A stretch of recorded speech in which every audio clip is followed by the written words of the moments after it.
Olá, sou o pastor Gary Haynes e seu Movimento dos Discípulos. Você acredita na predestinação? Qual que é correto? Calvinismo, arminianismo? A gente é tudo predestinado ou temos escolha? Temos escolha, não somos predestinados? Como é que fica? Quer saber sobre esse assunto?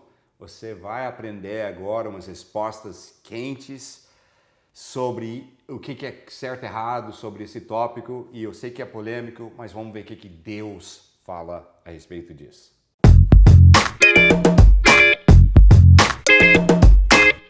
Então, predestinação.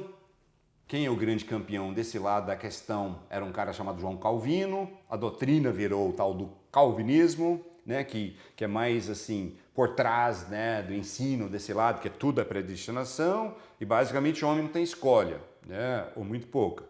Depende de que nível do calvinismo é e quem está falando e a sua interpretação do negócio, mas vamos lá.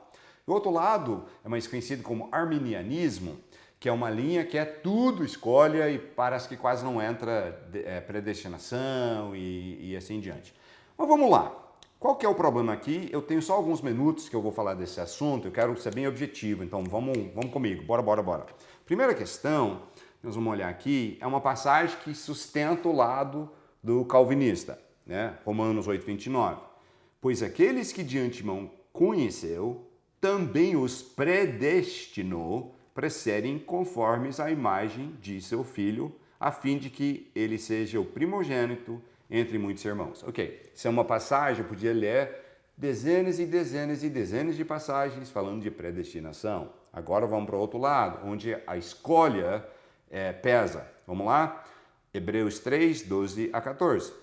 Cuidado, irmãos, para que nenhum de vocês tenha coração perverso e incrédulo, que se afaste do Deus vivo. Ao contrário, encorajam-se uns aos outros todos os dias, durante o tempo que se chama hoje, de modo que nenhum de vocês seja endurecido pelo engano do pecado, pois passamos a ser participantes de Cristo, desde que, de fato, nós apegamos até o fim a confiança que tivemos no princípio. Ele está falando para quem é convertido, quem é de Cristo, quem já é participante de Cristo, ele chama-os de irmãos e fala, vocês que são meus irmãos, que são participantes de Cristo, cuidado para não cair da fé, basicamente. Tem mais dezenas de passagens em cima disso, que enfatiza a sua escolha, você tomar cuidado, encorajar um ao todo dia para você não deixar o pecado entrar no coração, endurecer e fazer você cair, né? Essa importância, você chegar no fim da corrida em pé, não somente aceitar Jesus agora e depois lá na frente desviar, que não vai te adiantar nada. Paulo fala exatamente isso, não adianta eu ter ganhado os outros e eu, né, acabar caindo e largando a fé. Então, a questão aí, você tem esse lado que enfatiza a escolha, você que tem uma responsabilidade de escolher o correto, ficar firme na fé, e o outro lado diz, Deus me predestinou para os que ele tem para ele. Ele já escolheu, ele já predestinou. Então, como é que fica?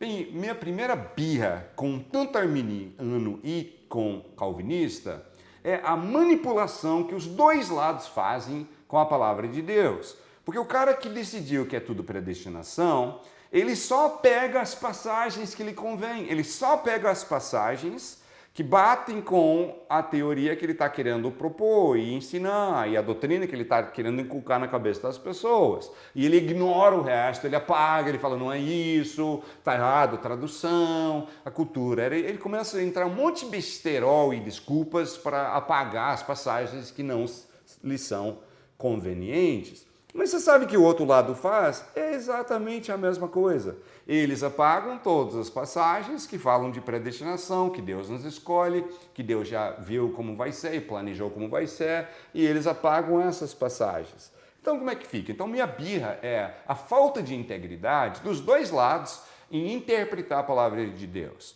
tá?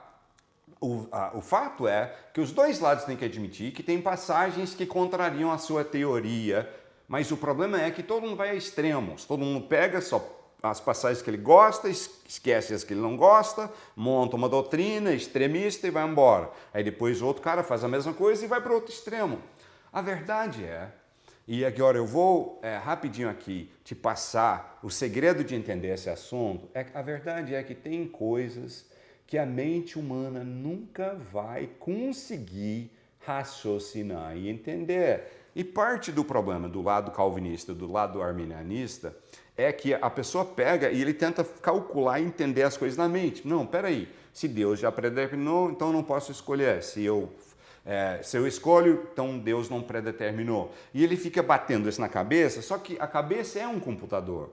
Né? E eu estudei programação no seminário teológico que eu fiz anos atrás, esse é um curso de programação, e eu aprendi a fazer alguns programinhas básicos. Eu não sou um programador assim, hoje em dia nem lembro mais. Mas eu achei interessante porque a linguagem de computador binário, né, é tudo 0, 1, 0, 1, 0, 1, é tudo assim, é lógica, né? Sim, não, né? 1, 0, 1, 0, tudo assim, bem simples. E a mente humana é meio assim, ele é racional, então a nossa mente ele tenta pensar, se é isso, não pode ser aquilo, e pronto.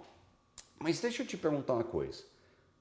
Você consegue com tua mente entender a Trindade? Que Deus são 3 e Deus são 1? Explica para mim com termos racionais e vamos ver se cola, porque não vai colar. Se não vai conseguir explicar, porque é um assunto que não dá para entender. Não dá para entender. Então, um monte de assuntos bíblicos que minha mente não vai conseguir entender. E a questão de não deixar a mente predominar é um dos tópicos mais trabalhados no Novo Testamento, também no Velho. A questão, né, de você subjugar sua alma, sua mente, suas emoções, também seu livre-arbítrio, tudo ao Espírito seu, junto com o Espírito Santo dentro de você. Esse é um ensinamento forte na palavra de Deus. Então eu tenho que subjugar minha mente, não deixar ele dominar. E esse é o problema, a gente está usando mente para tentar entender assuntos que você só consegue entender com fé no Espírito. É? Prova então, você me diz. Beleza, vou provar. 1 Coríntios, capítulo 2, versículo 6 a 10, diz o seguinte: Entretanto, falamos de sabedoria entre os que já têm maturidade, mas não da sabedoria desta era ou dos poderosos desta era, que estão sendo reduzidos a nada. Ao contrário, falamos da sabedoria de Deus, do mistério que estava oculto, o qual Deus pré-ordenou antes do princípio das eras para a nossa glória. Nenhum dos poderosos desta era o entendeu, pois se eu tivesse entendido, não teriam crucificado o Senhor da glória. Todavia, como está escrito, olho nenhum viu, ouvido nenhum ouviu, mente nenhuma imaginou o que Deus preparou para aqueles que o amam. Mas Deus o revelou a nós por meio do Espírito. Ele está dizendo que o raciocínio do mundo, a lógica do mundo, a sabedoria do mundo, ele nunca vai bater com as coisas de Deus. O que é essa sabedoria do mundo? Ele está falando numa época em que reinava, a maior parte do mundo ali era o Império Romano, né? E eles tinham adotado um monte da forma de pensar dos antigos gregos, né? E os gregos clássicos. Então, e esse é um povo que ama lógica, matemática desenvolve, filosofia desenvolve, eles desenvolvem muito a questão de pensar, de raciocinar, lógica das coisas nessa época. E aqui o autor de Hebreus está dizendo, gente, essa sabedoria do mundo, de lógica, de raciocínio humano, não bate com as coisas espirituais. Ele está dizendo, você só vai entender coisas espirituais quando Deus te revela pelo Espírito e você aceita pela fé. E isso você só vai conseguir se você para de entender tudo com tua mente. Subjuga a sua mente ao Espírito e ao Espírito Santo em você. Tá? Então, como é que eu aplico essa questão a essas linhas, predestinação e livre-arbítrio? Eu aplico que são dois lados de uma moeda só, tá? Que Deus me predestinou sim, Ele escolheu de antemão e me predestinou sim. Concordo com o calvinista, Deus me predestinou. E minhas escolhas e meu livre-arbítrio também fazem diferença. Isso também faz parte do que a palavra ensina. Não, mas um está em conflito com o outro. Não. Do mesmo jeito que Deus, que é 3 e Ele é 1, não está em conflito, eu aceito pela fé. E no meio espiritual eu entendo, mas a minha mente não entende, mas o meu espírito entende e capta pela fé. Do mesmo jeito, eu entendo que Deus pode ter me predestinado e eu também tenho que fazer as escolhas certas na minha vida, no dia a dia. Então a verdade está no meio dos dois extremos, tá? Porque a Bíblia fala da importância das suas escolhas e a Bíblia fala que Deus nos predestinou. Então tudo tudo faz parte da verdade da palavra. Eu aceito pela fé que Deus pode me predestinar e eu ainda preciso fazer escolhas corretas. Entendeu? Para de pensar e raciocinar tudo com tua mente. Isso estraga as coisas espirituais. É uma das piores coisas que tem acontecido na igreja cristã. Gente tentando entender assuntos espirituais com a sabedoria e a lógica do mundo. E você nunca vai conseguir, diz ali em Hebreus. Você só vai entender assuntos espirituais discernindo através do Espírito Santo. Você só vai entender esses tópicos quando você entende pelo Espírito e pela fé. Sua mente não entende. Muita coisa minha mente não entende sobre coisas espirituais, esse assunto é só um deles, mas eu sou predestinado e minhas escolhas são importantes. Mesma coisa para ti. Espero que te ajudei. Tenho certeza que tem gente que vai ficar raivoso comigo dos dois lados, mas eu não estou nem aí. Se você não gosta, problema seu. Eu estou tentando com honestidade não agradar o homem, agradar a Deus e ensinar o que a palavra diz. E se a palavra diz que eu sou predestinado e também diz que eu tenho que fazer as escolhas certas, então a palavra é verdadeira, que o homem seja mentiroso. Beleza? Não gosta mais de mim? Te amo mesmo assim. Um abração, Pastor Gary. Ajuda a gente a divulgar esse ministério. Vai no nosso portal, que o endereço está aí, né? E ora para a gente, porque é uma guerra para a gente trazer de volta a palavra de Deus como autoridade. Um grande abraço.